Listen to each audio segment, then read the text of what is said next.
Greetings, friends. My name is Jessa McLean, and I'm here to provide you with some blueprints of disruption. This weekly podcast is dedicated to amplifying the work of activists, examining power structures, and sharing the success stories from the grassroots. Through these discussions, we hope to provide folks with the tools and the inspiration they need to start to dismantle capitalism, decolonize our spaces, and bring about the political revolution that we know we need. All right, good morning. Aliya, can you reintroduce yourself to our audience, please? Yeah, I'm Aliya.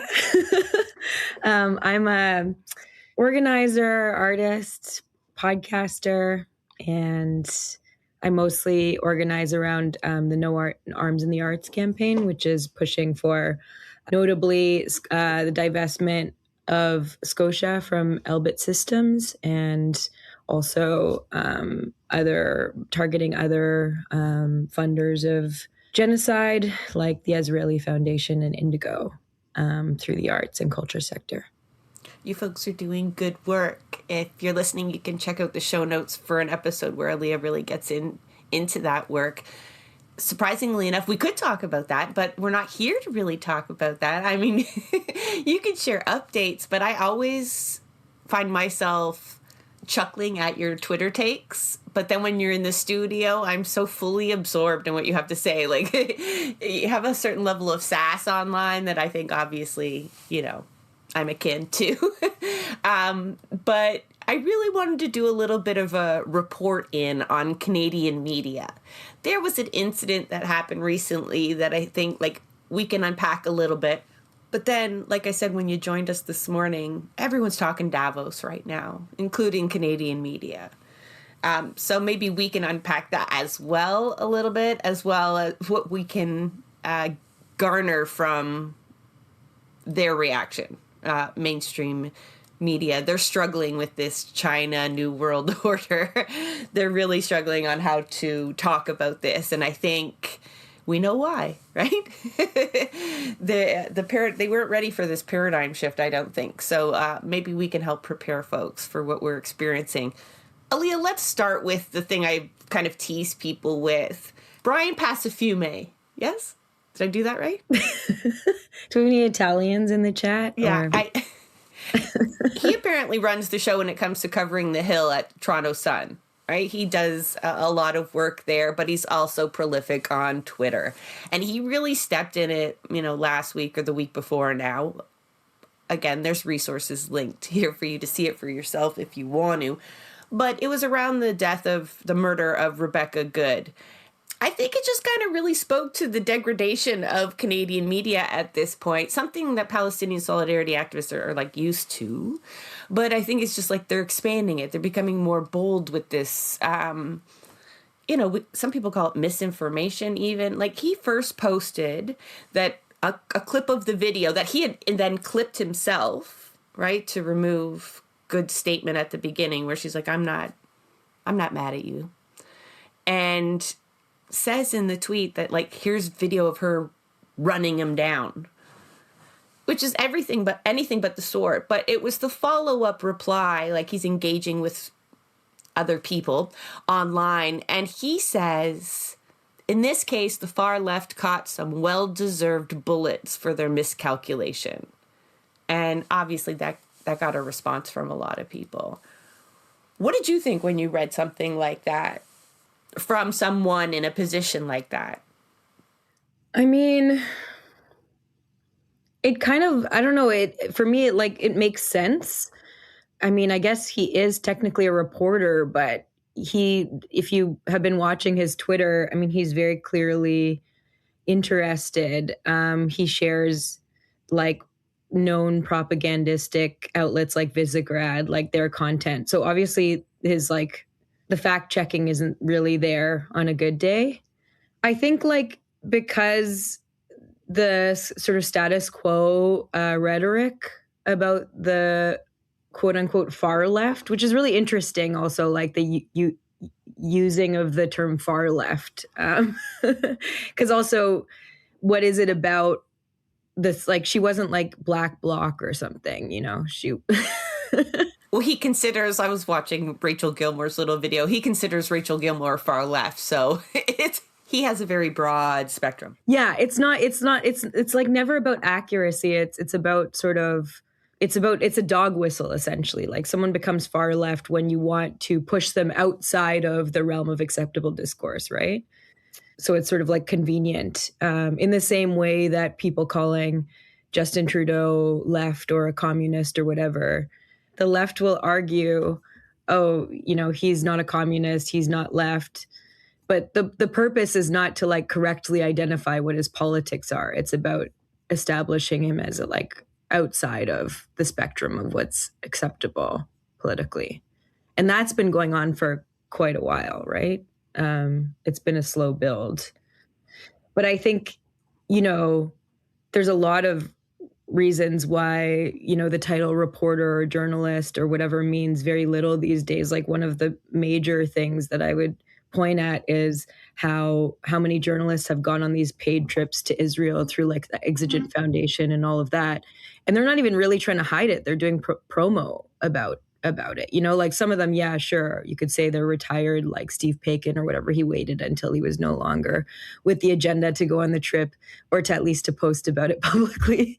But Passafume, when people have said that, he's like, yeah, so what? I had a great time. What's the big deal? And I go with Ben Mulrooney on that trip. Was that the same? Ben Mulrooney. Oh, it was the same trip. Yeah, that group shot is cringe. I think Ben Mulrooney went, more recently. I don't think that was an Exigent funded trip, but Passafume, I think, has been twice at least. He went more recently, and then I think he went prior. There's a contingent there now, from what I understand, of a few Canadian media.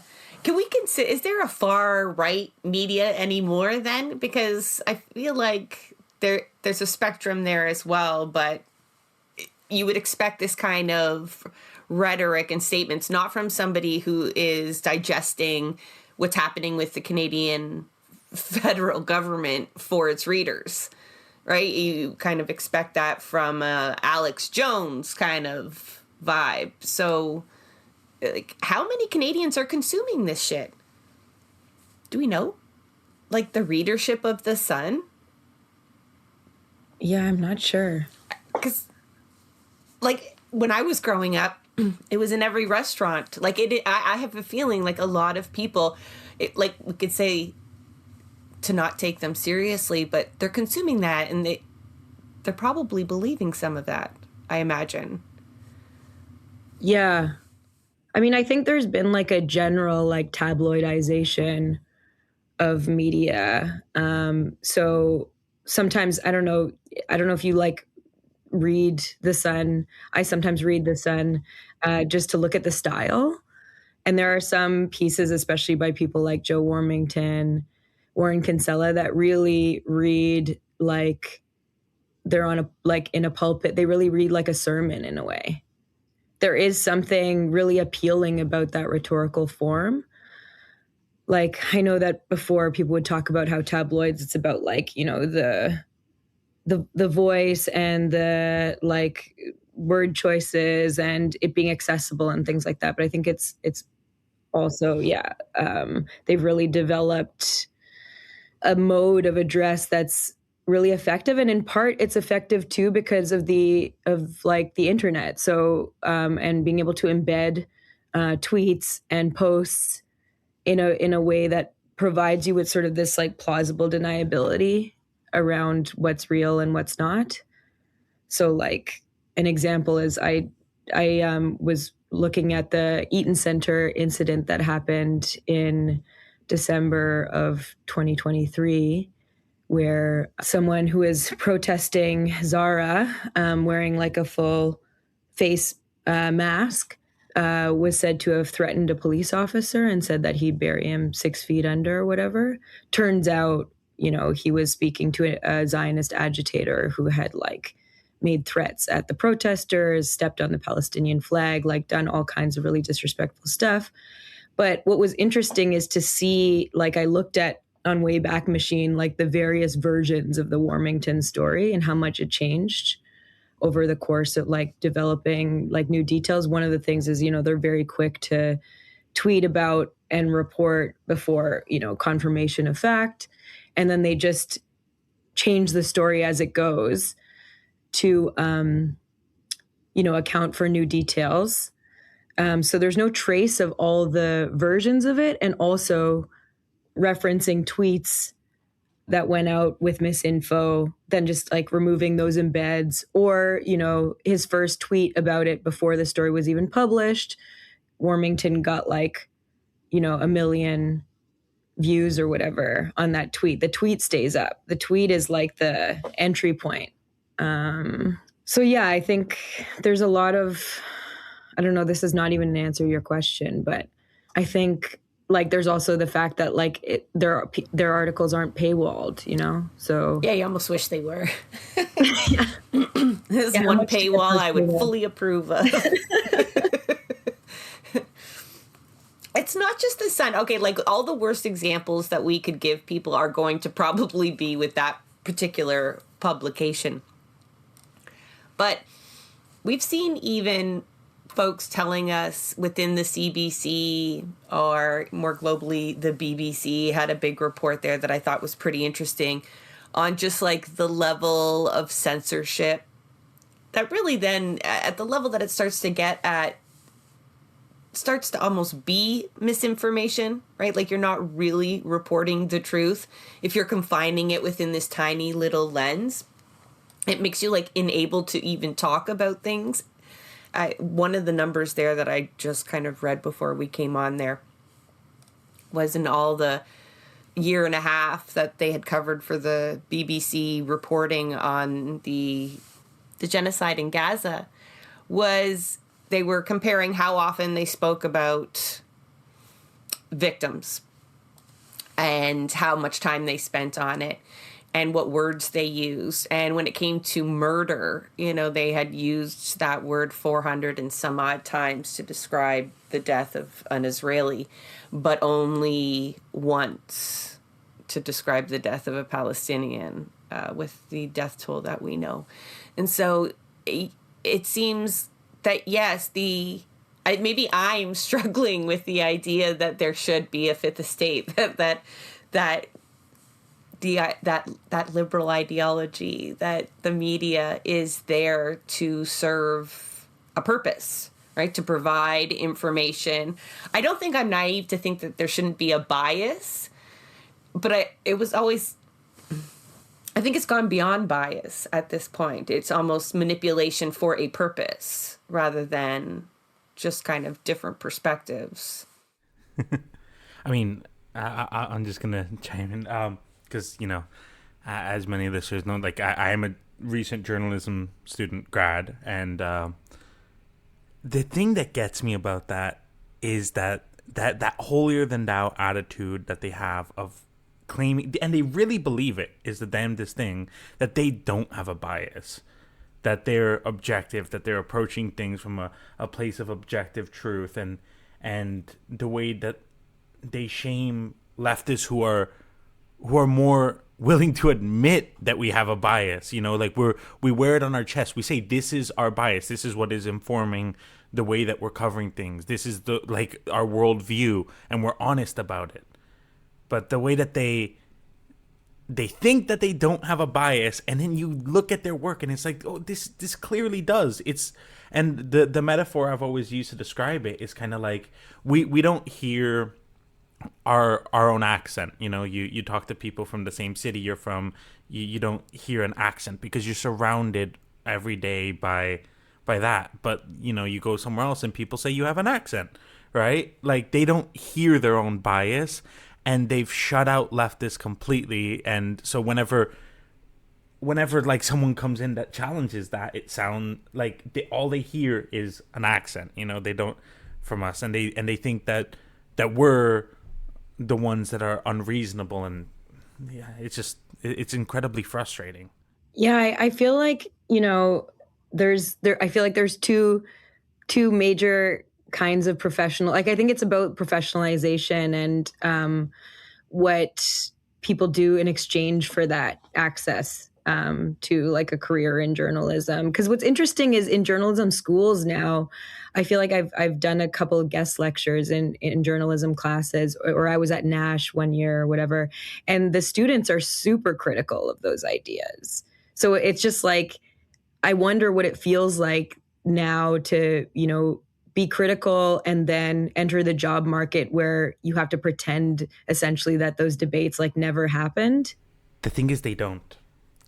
Like, they are super critical, but not the ones that get the CBC internship or the Toronto Star internship, right? Well, that's what I mean. So I think that there's two types of like professional journalists. There's the ones who are like actually, I think, not critical or like smart enough to think about these complications, like these philosophical questions. So they're actually very useful to like, you know, like we know what the media is for, like corporate media is for, and whose interests they serve. So these journalists end up being very useful because they're, yeah, very easily, you know, like by a sense of, you know, you pay them enough, you tell them they're really important, they sit at a gala dinner or whatever, and they'll do your bidding. And then there's the people who just, you know, it's like opportunism. I think that they know, you know, who butters their bread, and they are like asserting that they are the objective voice. I think that in our culture, especially like the liberal worldview, at least up until recently, has been kind of established as neutral, the norm, the ideology that nobody has. People are politically neutral when they're liberal. And I think that in Canadian media, especially versus, let's say, like the UK and the US, there is no like major media platform that like has a regular left voice. To me, it's always so jarring to see figures like Ash Sarkar on mainstream media in the UK, or like, you know, I know that Piers Morgan isn't like, he's doing an independent thing, but like Aaron Mate being on that show or whatever, it's really hard to fathom anything like that happening on such a big platform here. Yeah, it really does feel like, and I don't fully have an answer why it is that like the left, like the actual left, not like the caricature that they have of what we're supposed to Far do. left, not the far left. Yeah, we're so invisible in the Canadian media, and I think, like, I don't know, a part of it I think is that, in at least, I don't have an analysis for the UK because I don't understand what's going on, but like in the US, I think that just having such a large population has made it so that independent leftist voices can raise enough money to exist a little bit more, like as an alternative media source, and then that ends up crossing over because they're getting so much views, and, you know, eventually capitalist interests will be like, well, go where the eyes are, you know. And I don't know if that's the case in the UK because they have a much more comparable population to us, but like it's just so difficult. Like, I don't know, like what do we have to do, I guess, to get actual leftist voices being seen in this country? Like, how do we overcome the barriers, I guess? I don't know. I don't have the answer to that. Don't look at me. Our audience is still tiny. But I think what's more important, well, no, that is an important question. And Aliya, I mean, if you have the answer to that, but I think in terms of like the algorithm and amplifying your voice like that, I don't really have an answer. But I think perhaps if we fill this void that is left in the absence of liberal ideology, if we can help people explain this paradigm shift they're going through right now, whereas, you know, I thumbing through the National Post and the Sun and the Globe, on my favorites this morning, and they seem really confused, almost just as confused as your average person in terms of what's happening with this new world order. They don't really know how to interpret Carney, or how they're supposed to be interpreting Carney as a liberal. And they don't know what it means for the Canadian identity to start cozying up to China and spatting with the U.S. and how they're, especially, as right-wing media, is supposed to cover that.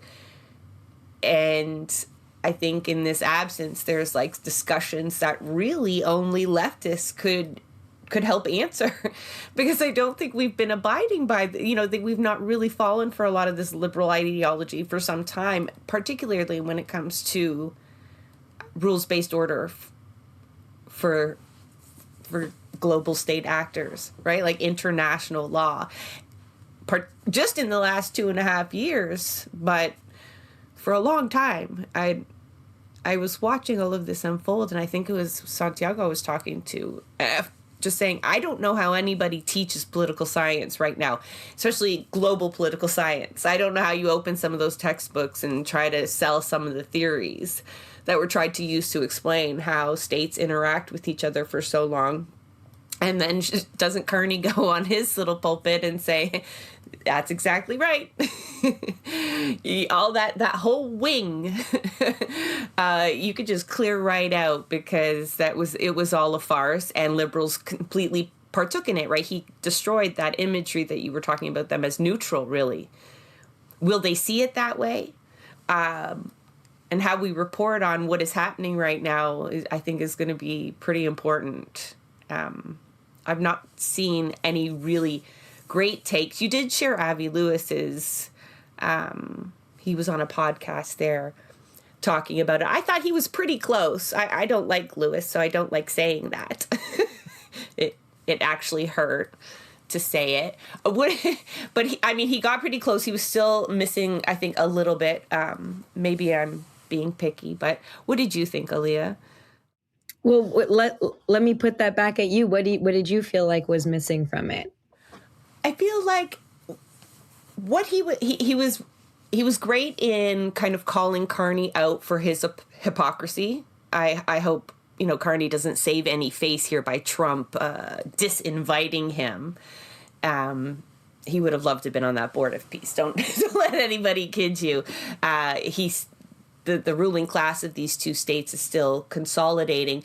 I just think he missed the moment to really name what Carney was going to advocate for now, what Carney is pushing for now, to really signal the danger that this signals, right? And it's not just what he's being credited for. Carney's going, he's finally told the truth.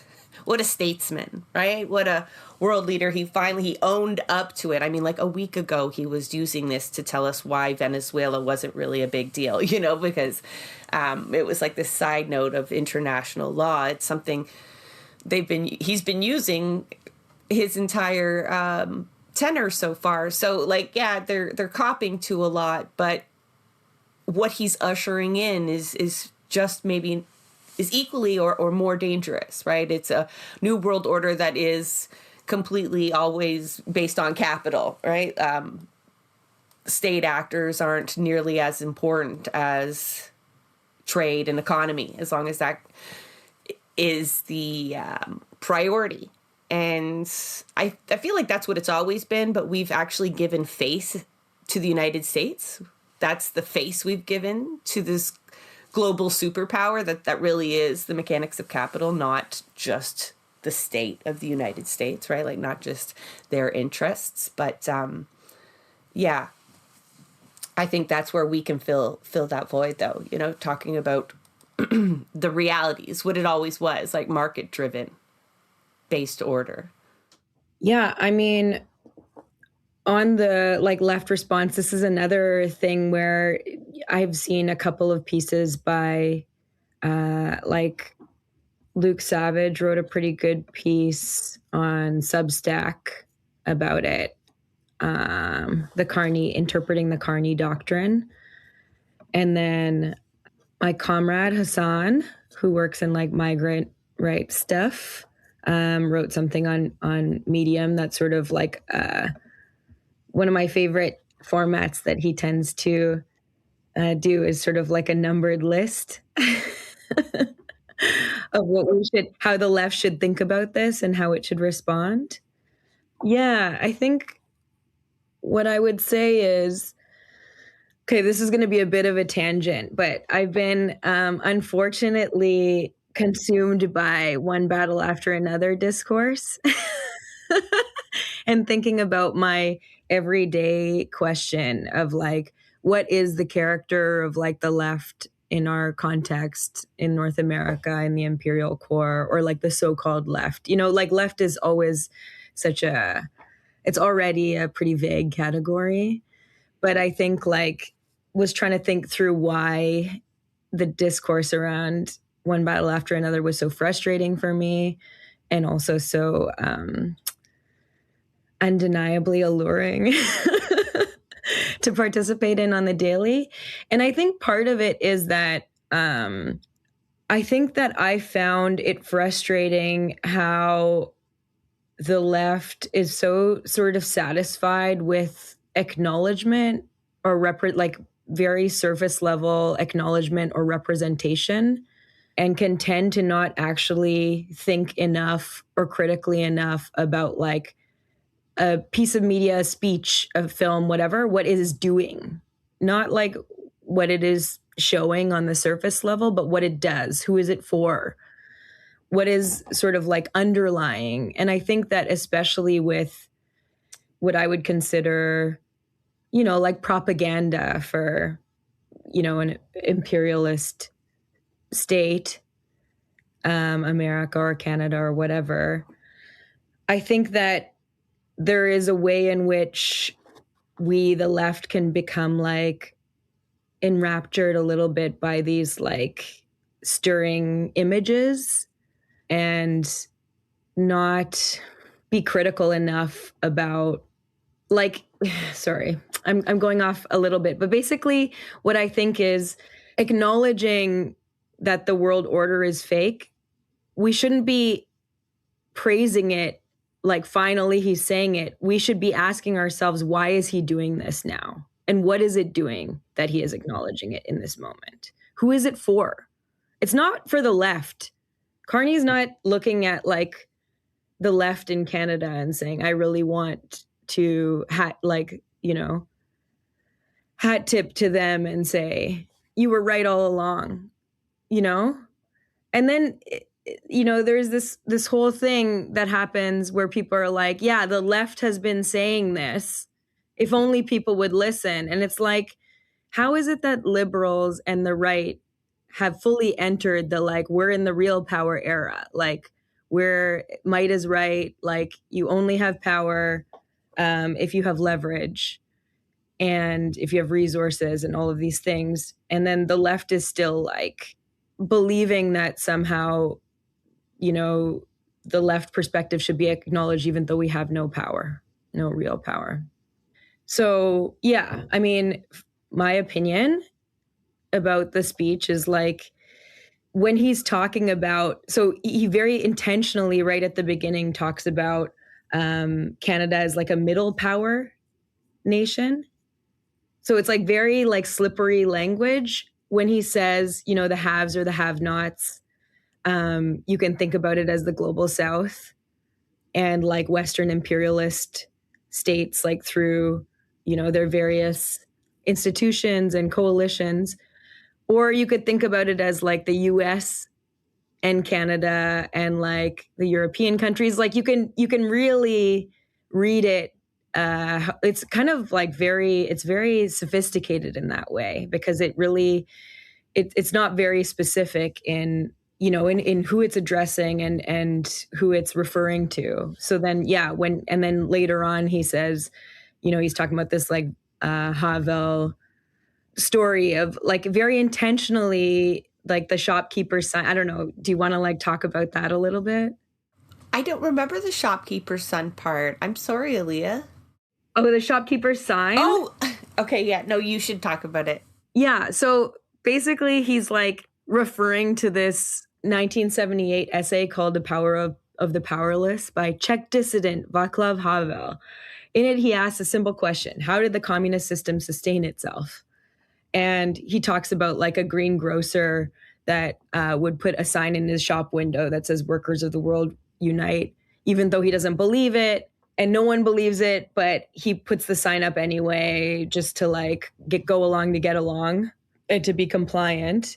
And he's saying, you know, basically we all know everyone who put up that sign didn't believe in it, but it survived through consensus. Like, and if one person stops performing that lie, then it creates a crack in the illusion. Actually, that's an opportunity. We're in a moment of rupture, but it's an opportunity for a new paradigm. Then he immediately follows it with, friends, it's time for companies and countries to take their signs down. Workers of the world unite, shopkeeper. Conclusion, companies and countries should take their signs down. And then talks about Canada, you know, so there is this sort of like slippage, you know, and then he ends up talking about how, you know, then the viral line that's been going around about, you know, we knew the story of the international rules-based order was partially false. We knew that international law applied with varying rigor depending on the identity of the accused or the victim. And it's really convenient to be coming out like this with this really powerful statement about the lie of the rules-based order, like now that the plans for like Gaza theme park are, you know, being shown on the same stage at the World Economic Forum. Yeah, the same day Jared Kushner's up there. That did something to my stomach to see that display. It was kind of very typical kind of real estate sale. But let's talk about that then. Why now, right? It can't just be Gaza, right? There's going to be repercussions. What will replace it then? So I've seen everything from, well, you know, the internet can be a silly place. I was going to share a screen. Anyway, there's this kind of really stately photo of Carney. And it says, the new leader of the free world. And then I've also seen the flip side of, you know, this whole Nobel Peace Prize, President of Peace, negotiating between all these different nation states that Donald Trump would replace the struggling UN, I think was one of those headlines. And if there is if we're not even pretending that there's a rules-based order anymore, what will replace it? What do liberals now sitting there watching Carney think will replace it? And then maybe what will actually replace it? I mean, like, I think Trump thinks it will be him, kind of some sort of global hegemony where he is the leader of the world.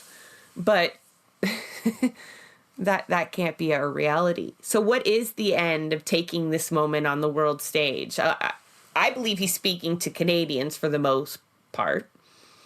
I think he's in a tough political time right now with the kind of government that they've got going back into the legislature. And he's very sophisticated too, right? He's allowing people to see what they want to see out of his speech.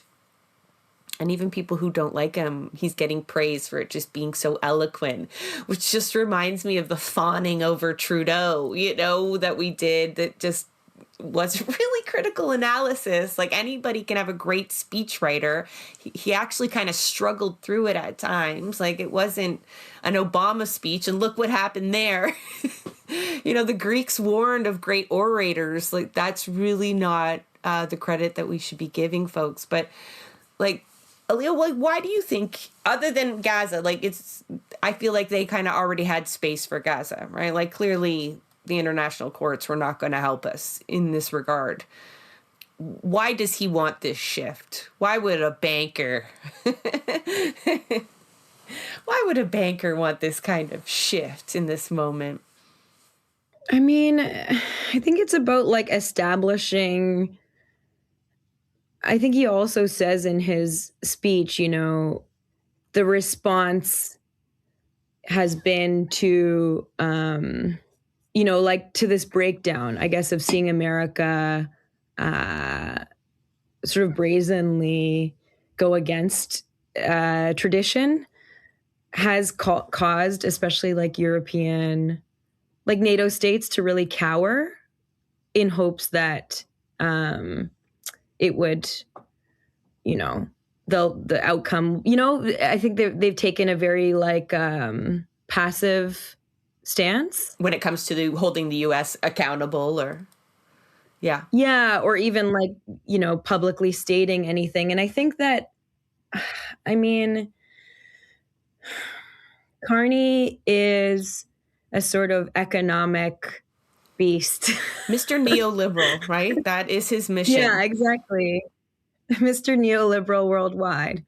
And I think that he's deal making in his way. Like, if one of his greatest accomplishments that was really foregrounded when he was running was, you know, his, you know, rescuing of the UK post Brexit and those sort of like maneuvers.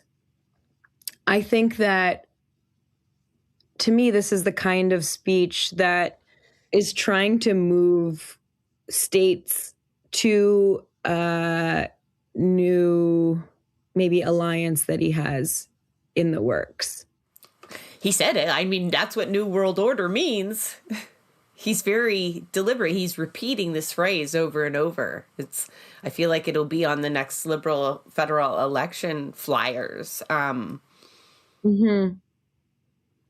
But what's interesting is like, he's like that he doesn't say like the liberal world order.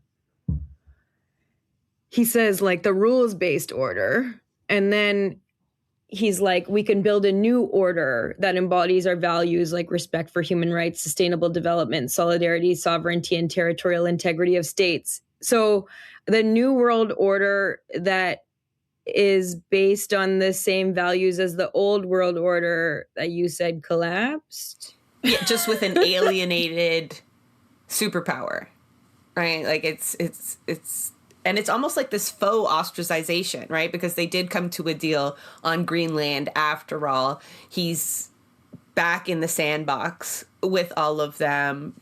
There's lots of policies that we can point to, and we have in other episodes where, you know, he's locked in step with Trump's ideology.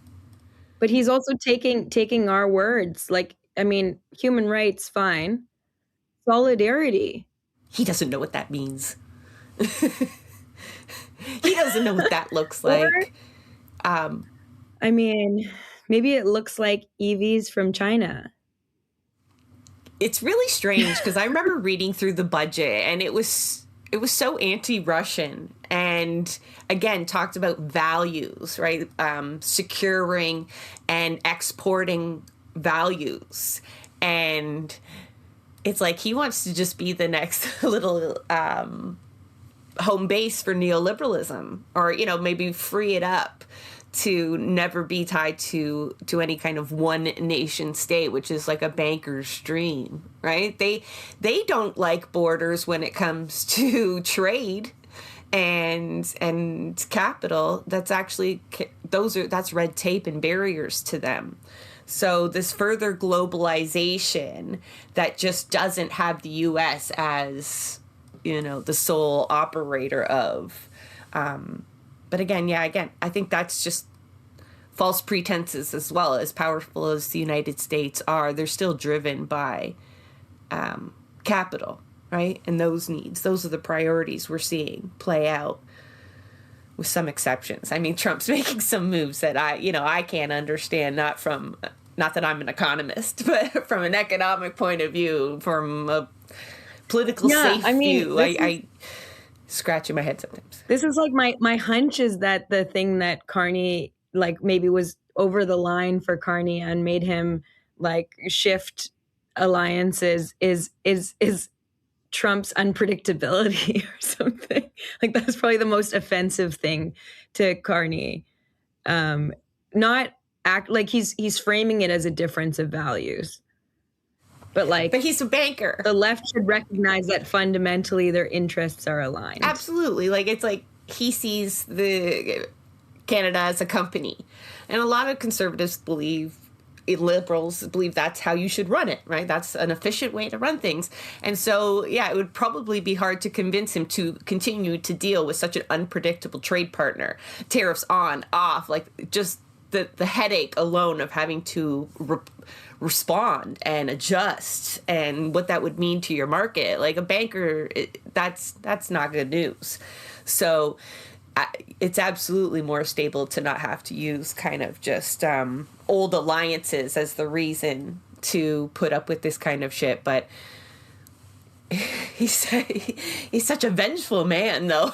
He will almost do things that will burn him as well, and just in the name of revenge. So I think that's why maybe some of the publications we're seeing are a little nervous about the U.S.-Canada relationship. But I think it's okay. Business is still going to be business for those folks. I feel like some of it is a bit of a show. We were talking about that, Santiago, it's like Aliya said, it's at a time for a purpose to an end, and how much of what they say and what they're putting out there is just completely manufactured for our benefit. Well, benefit. It's not the right word, but, for our consumption. Before we wrap up, maybe we can answer just one more question on how, maybe we'll go back to Santiago's question and what we should be talking about in this moment then, rather than we told you so.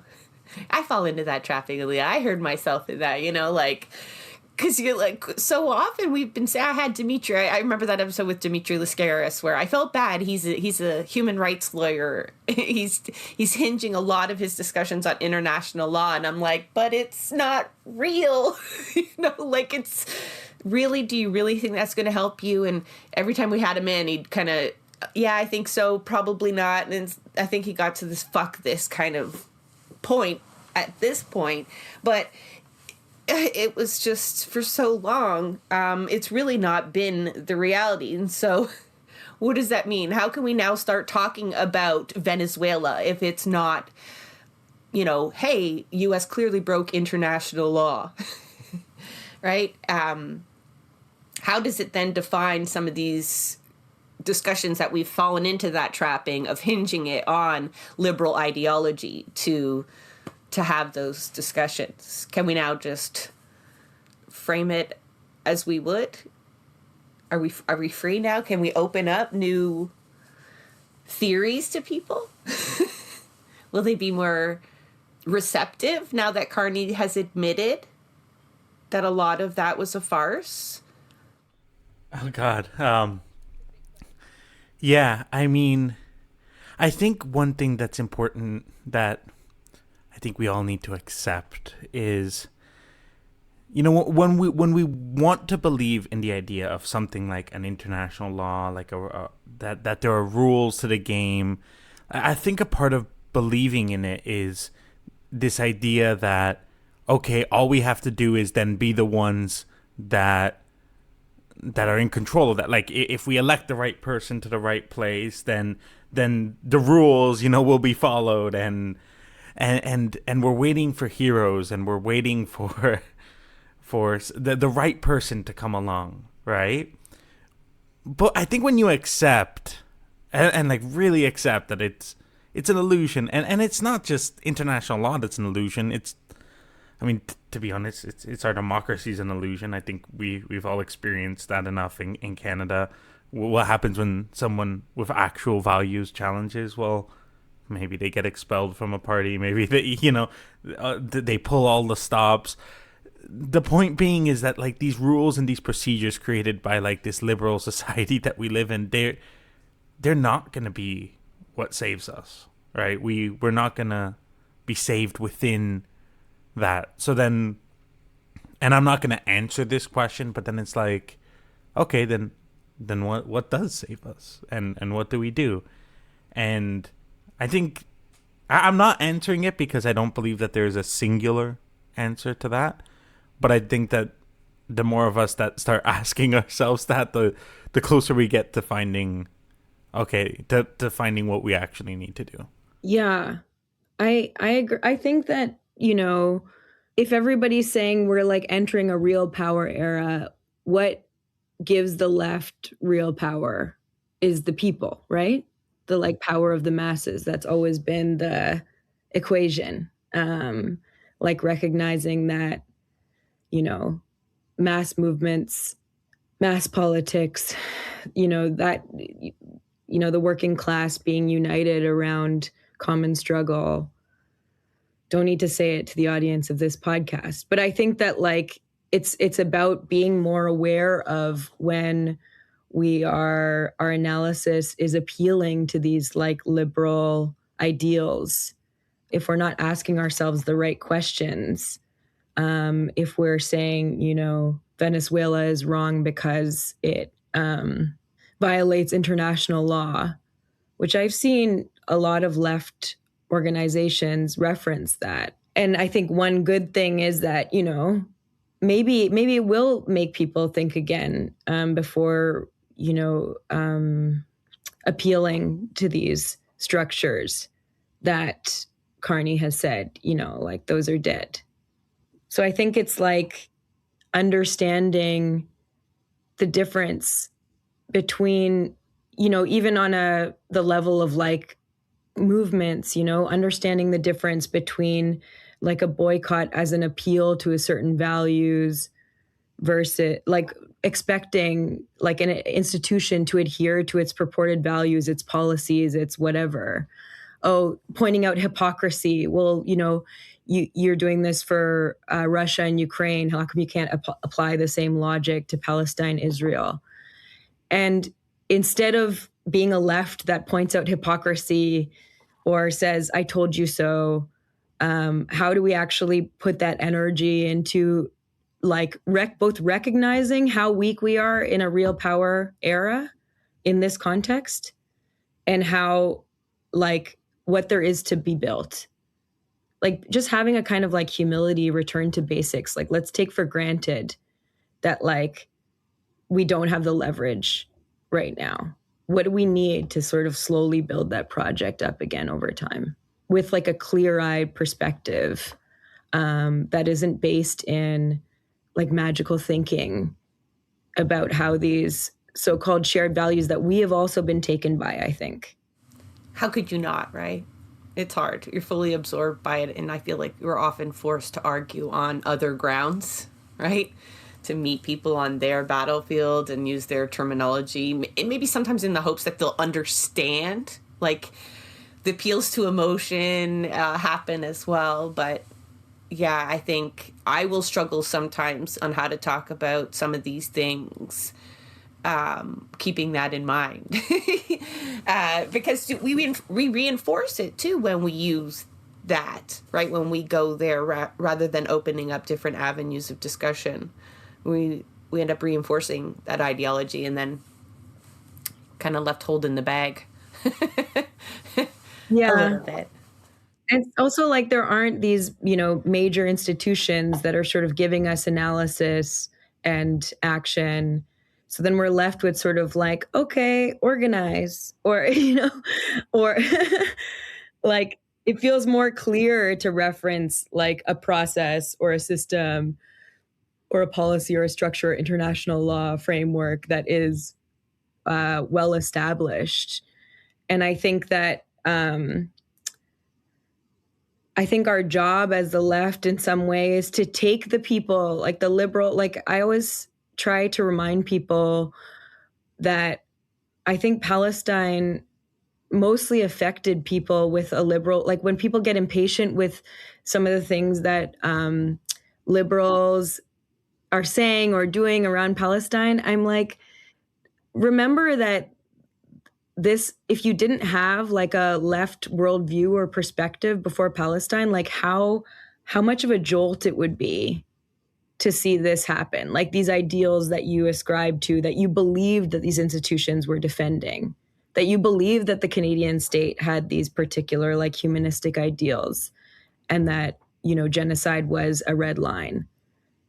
I can imagine that would be very difficult as an experience. And I do think that our job as the left is to bring those people in by giving them like analysis, ways that they can respond. You know what I mean? Like, I think I always think about, I go to my astrologer once a year. And last year she talked about how, you know, it was going to be a hell of a year. And she was talking about how sometimes we act in the face of this like overwhelming, countervailing force. We push for like justice, not because we think we can win necessarily, like, or that chances that we win are like good, but just as a means of surviving that onslaught, like ourselves psychically, you know, like fighting to, one of the things is, you know, to maintain humanity, a sense of humanity. I think part of the reason why like this slippage happens between the left and like these liberal ideas and appealing to those institutions is that there is a sort of common belief in these humanistic values. We do believe in like the value of human life. We believe in like inherent rights. That's why we fight. I think it's incredibly freeing for people to realize that institutions won't secure those values, right? That we've always said all along. It's like, we keep you safe. It's that people power you need. Political power will mean nothing, right? What we tend to think of as political power, like partisan political power, electoral political power, will mean absolutely nothing if the people aren't behind it as well, right? And if there's just waiting on institutions to make rulings and do that, that's a lot of wasted hope and energy too, right? So it is an awful position to be in and quite jarring, but I think folks have experienced that in other realms politically before on the left, and we do know how it feels. But I know it is freeing in the end to not be tied to those institutions, whether that's the UN or the NDP. But we can't leave people untethered, and we can't ourselves be untethered, because that then, you know, like, it's very easy these days for people to feel hopeless. Like you said, Jessa, yeah, like appealing to these institutional structures and then, you know, being disappointed. There is a cost to that. I think we need to take very seriously the task of trying to win, to actually win, to show people a win. Even if it's small. I think that's part of like the looking at the world more honestly. Like, what can we win? What can we actually win? Not through appeal, but by like building collective power in a real way. Yeah, those mean more. Those mean more. Thank you, Aliya, for this discussion. It went all over the place. I have no idea what we're going to end up titling it or how I'm going to write the summary, but I thoroughly enjoyed it. And I think the audience will as well. That is a wrap on another episode of Blueprints of Disruption. Thank you for joining us. Also, a very big thank you to the producer of our show, Santiago Halu Quintero. Blueprints of Disruption is an independent production operated cooperatively. You can follow us on Twitter at BP of Disruption. If you'd like to help us continue disrupting the status quo, please share our content, and if you have the means, consider becoming a patron. Not only does our support come from the progressive community, so does our content. So reach out to us and let us know what or who we should be amplifying. So until next time, keep disrupting.